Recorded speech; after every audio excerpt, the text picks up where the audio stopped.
अस्सलाम वालेकुम मेरे प्यारे शिक्षक साथियों।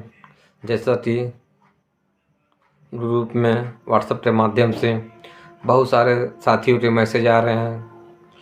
एक साथी बोल रहे थे कि जो 40% तीर्थ राज्यांश यूपी गवर्नमेंट ने कैबिनेट में पास किया था वो मिलेगा। पहला सवाल। दूसरा सवाल, कुछ साथी ये भी बोल रहे थे कि 2000-3000 रुपये है, ये अतिरिक्त राज्यांश मिलता रहेगा। तो मेरे प्यारे शिक्षक साथियों, आज हर एक सवाल का जवाब मैं आप सभी शिक्षकों को साफ और स्पष्ट शब्दों में बता देना चाहता हूँ, जो हमेशा से बताते आ रहा हूँ और कहते भी आ रहा हूँ। मैं हमेशा से कहा हूँ कि भारतीय जनता पार्टी की सरकार है, ये हिंदू मुस्लिम मदरसा मस्जिद मुस्लिमों को उल्टा सीधा गाली गुप्ता दे के सरकार सत्ता में पहुँची है। तो फिर अब कैसे उम्मीद पाले हैं कि ये सरकार मदरसा, वो भी मदरसा शब्द जुड़ा हुआ है और मदरसे में आधुनिक शिक्षकों का भला करेगी। मैं हमेशा से कहते आया हूँ कि सरकार मदरसा का शिक्षकों का कुछ नहीं करेगी, लेकिन हमारे जो शिक्षक साथी थे हमेशा सरकार के पास आते थे, जाते थे, कहते थे कि सरकार से मेरी बातचीत चल रही है, मंत्री से बातचीत चल रही है, ये हो जाएगा, वो हो जाएगा। लेकिन हमेशा शिक्षक में समझाता था कि विपक्ष से सरकार के ऊपर दबाव बनाइए, तब कुछ ना कुछ रिजल्ट निकलेगा। लेकिन शिक्षक साथी बेचारे लगे रहे। शिक्षक साथी की कोई गलती नहीं थी। वो जैसी जिसकी सोच होती है वो अपना उससे उम्मीद पाले रहता है। जैसे ग्रुप में बहुत से शिक्षक साथी ने मीनाजवादी से बोल रहे थे कि आपने मंत्री जी से बात किया था, तो मंत्री जी बोल रहे थे कि 10 अक्टूबर को आप लोग की बात मुख्यमंत्री जी से करवा देंगे और ये स्कीम राज्य सरकार द्वारा चलाई जाएगी। तो मंत्री जी बेचारे क्या करेंगे, वो तो बेचारे टाट की उल्लू हैं, वो तो सिर्फ संतावना ही दे देंगे कि ज़्यादा से ज़्यादा मुस्लिम समाज भारतीय जनता पार्टी के साथ जुड़े, ऐसे कुछ कहेंगे, लेकिन वो कुछ करेंगे नहीं। उनके बस में है क्या, वो अपनी सैलरी उठा लें, यही बहुत बड़ी बात है मंत्री जी की।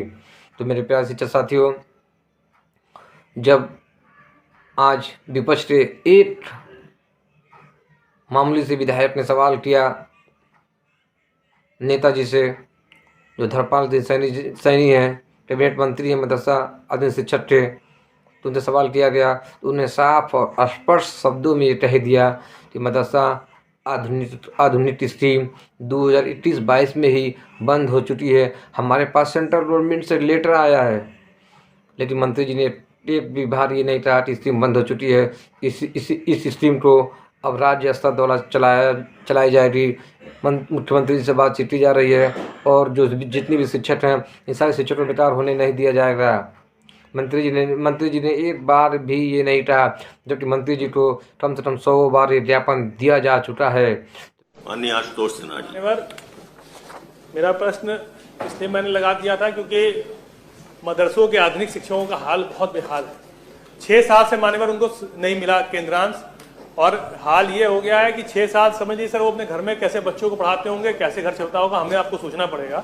मानवीय आधार पर भी सोचना चाहिए था, लेकिन उसमें मान्यवर मैं इसलिए आपसे कह रहा हूं कि मुझे अच्छे से याद है, आपको भी मान्यवर याद होगा कि मार्च वाली जब सदन चल रहा था तो मैंने जब ये एक प्रश्न लगाया था तो माननीय मंत्री जी ने कहा कि मार्च के लास्ट तक हम बात हो गई है, केंद्र से हम पैसा दिला रहे हैं। और ये अतिरिक्त मानदेय दे रहे हैं, जो मानदेय क्योंकि सेंट्रल और स्टेट का मिलकर 60% सेंट्रल का है, 40% स्टेट का है, वो पैसा उनको नहीं मिल रहा है। उसके अलावा जो अतिरिक्त मानदेय है वो उनको देने का काम ये कर रहे हैं, और वो भी मार्च से नहीं मिला।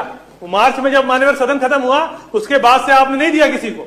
उसके बाद से ये जो आप राज्यांश देते थे, जो अतिरिक्त राज्यांश देते थे, वो भी मार्च के बाद मान्यवर नहीं दिया। मैं आपको मिर्जापुर में 2 साल से नहीं मिला राज्यांश सर, मेरी कंस्टिट्यूंसी में आता है। तो सर मैं यही पूछना चाह रहा हूँ कि कब देंगे मान्यवर, जब 6-6 साल से नहीं मिल रहा है क्योंकि वो मदरसे के आधुनिक शिक्षक है इसलिए नहीं मिल रहा है। तो ये बहुत, आप एक तरफ माननीय प्रधानमंत्री जी ने कहा एक हाथ में कुरान एक हाथ में कंप्यूटर लेके चलेंगे और ऐसा करेंगे, आपने ये बात सदन में कही थी, हम उस बात को हमें अच्छे से याद है। मेरे माननीय मंत्री जी, बताइए कब करेंगे सर ये? बैठिए आशुतोष, माननीय मंत्री जी। माननीय सभापति जी, ये मानदेय है केंद्र से मिलता है तो फिर भारत सरकार से मिलने के बाद हम देते हैं। माननीय इसमें हम ये अवगत कराएंगे, इस संबंध में ये अवगत कराना है कि अल्पसंख्यक कार्य मंत्रालय भारत सरकार के पत्र दिनांक 17 अक्टूबर 2023 द्वारा ये सूचित किया गया है कि प्रश्नगत योजना मदरसा आधुनिकीकरण योजना है, वित्तीय वर्ष 2021-22 तक ही अनुमोदित थी। आशुतोष जी। कि सेंट्रल गवर्नमेंट आपकी है, डबल इंजन की सरकार है मान्यवर, और हमेशा मैं देख रहा हूँ इंजन दोनों आपस में टकरा जा रहे हैं, काम ही नहीं हो पा रहा है। इससे जनता त्रस्त है। आप समझिए कि आपस में दोनों इंजन का जितनी गड़बड़ी चल रही है कि बड़ा इंजन कभी छोटे इंजन को धक्का दे रहा है, कभी छोटा बड़े को दे रहा है। इसलिए आज सर ये मैं कहना चाह रहा हूँ कि मदरसों के आधुनिक शिक्षकों को जल्द से जल्द, आप कितने पत्राचार आपने किए, अच्छा हमें यही बता दीजिए, कितनी बार आपने पत्राचार कर लिया? आपने मार्च में कहा था हम दिलवा देंगे, मार्च से लेकर नवंबर तक में कितना बार पत्राचार आपने किया केंद्र सरकार से? अरे भाई, पत्राचार से आप संतुष्ट हो? माननीय मंत्री जी, पत्राचार बढ़ा दीजिए। नहीं, अरे दिलवाने की सर मैं चाह रहा हूँ। भाई आप पत्राचार से संतुष्ट हो, आप प्रश्न नहीं कर रहे हो। हमने 20/9/2023 को आखिरी पत्र लिखा है और मानवर ये मानदेय है, भारत सरकार ने इसको अनुमोदित आगे किया नहीं है, तो इसलिए इस पर विचार, क्योंकि मानदेय है, कोई वेतन नहीं है। जब आवश्यकता होगी तो इस पर विचार करेंगे। तो विचार नहीं करेंगे। तो मेरे प्यारे शिक्षक साथियों, बहुत दुख के साथ ये कहना पड़ रहा है, दिल में बहुत सारे दर्द लिए मैं बोल रहा हूँ। स्ट्रीम अब बिल्कुल ख़त्म हो चुकी है। अब स्ट्रीम को कोई बचा नहीं सकता है, इसलिए कि सारी गलती हम लोग की भी है, सारे गलती शिक्षक भी अपने मानने को तैयार नहीं है। सरकार अभी बोल दे दी कि मदरसा आधुनिकीकरण शिक्षक मदरसे में पैर ऊपर करके हाथ पे जाएंगे तो सारे शिक्षक उसकी बात भी मान लेंगे। तो फिर सरकार की कहाँ गलती है?